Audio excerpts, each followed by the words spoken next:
Boa noite, meu nome é Felipe. Vamos para mais uma live de leitura bíblica, mas antes vamos começar com uma oração. Senhor Jesus, que o Senhor esteja presente do começo ao fim dessa leitura. Que o Senhor traga para essa live todas as pessoas que precisam ouvir a sua palavra, que se encontra em 1 Pedro 4. Que o Senhor coloque em minha boca qualquer palavra para a explicação dessa leitura. Que o Senhor esteja conosco e já te agradeço por isso. Obrigado, Senhor. Então vamos lá. A leitura de hoje é 1 Pedro capítulo 4, mas antes eu vou ler a introdução de 1 Pedro e 2 das cartas de Pedro da Bíblia, a mensagem. A confissão sucinta de Pedro, tu és Cristo, o Messias, Filho do Deus vivo, destacou a fé dos discípulos em Jesus como Deus entre nós em pessoa, cumprindo a eterna obra da salvação. Ao que parece, Pedro era um líder nato e desfrutava do respeito de seus companheiros apenas com a força da personalidade que tinha. Em todas as listas dos discípulos de Jesus, o nome de Pedro invariavelmente aparecia em primeiro lugar. Na igreja primitiva, sua influência era enorme, reconhecida por todos. Pela força da sua posição, ele se tornou a figura mais poderosa na comunidade cristã.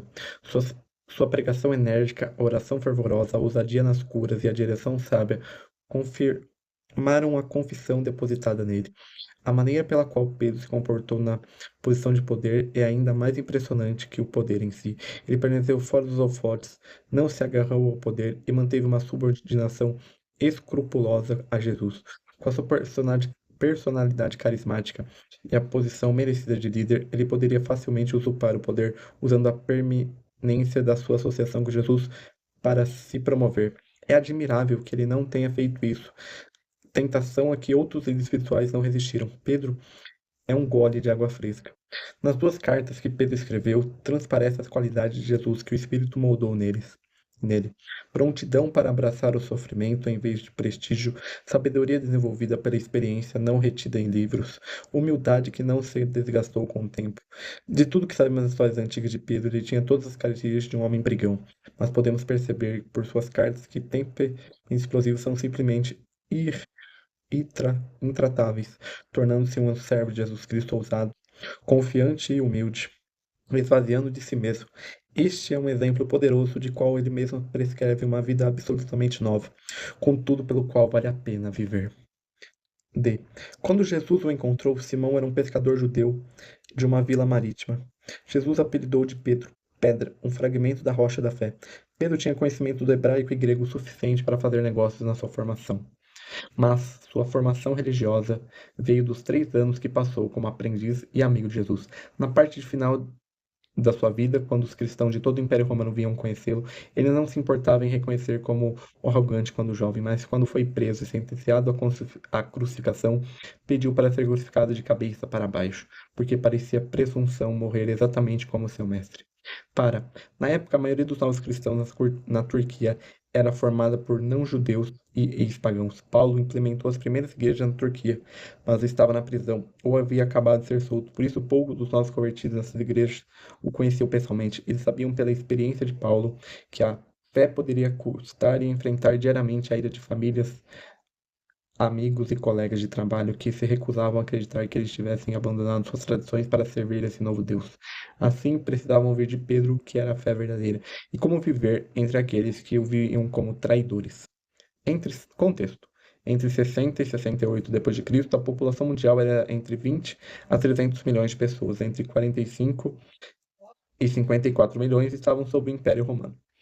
Ou seja, no mínimo 15% da população mundial. A população da China era entre 55 a 60 milhões. Esses números são simples estimativas, mas aparentemente a China era um pouco mais populosa que o Império Romano.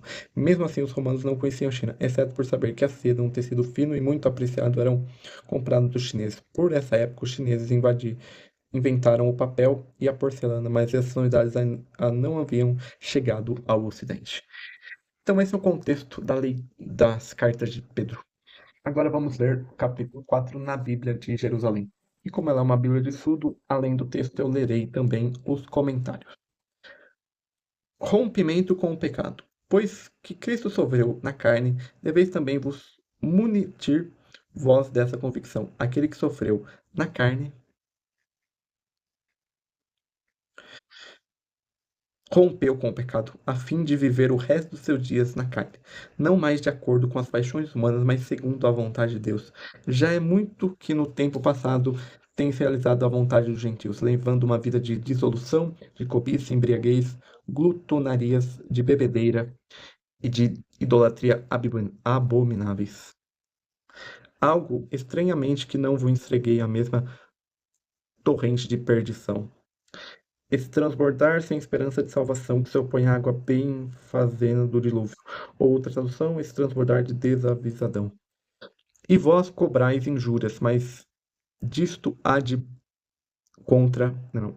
Mas disto há de dar conta àqueles que estão prestes a julgar os vivos e os mortos. Eis que a boa nova, somente essa boa nova é levada aos mortos. Sobre essa boa nova levada aos mortos, segundo alguns, trata-se da lei de tratar-se tratar-se-ia de mortos espirituais, tais como os infiéis que perseguem os letreiros da epístola. Foi pregada também aos mortos, ao fim que sejam julgados como os homens na carne, mas vivam no espírito segundo Deus. A espera da parousia. O fim de todas as coisas está próximo. Levai, pois, a vida de autodomínio e de sobriandia dedicada à oração. Acima de tudo, cultivai com todo andor o amor mútuo, porque o amor cobre uma multidão de pecados. Sede hospitaleiros uns com os outros, sem murmurar. Todos vós, conforme o dom que cada um recebeu, consagrai-vos o serviço um dos outros, bons dispensadores da multiforme graça de Deus. Todos os dons, carismas estão ao serviço da igreja em sua unidade e totalidade. É o que Paulo fala lá em 1 Coríntios, capítulo 12. Se algum fala, faça-o como se pronunciasse as palavras de Deus. São os improvisos inspirados na profecia da glossolia, como também as funções de ensino e exortação e também a transmissão da defesa do evangelho.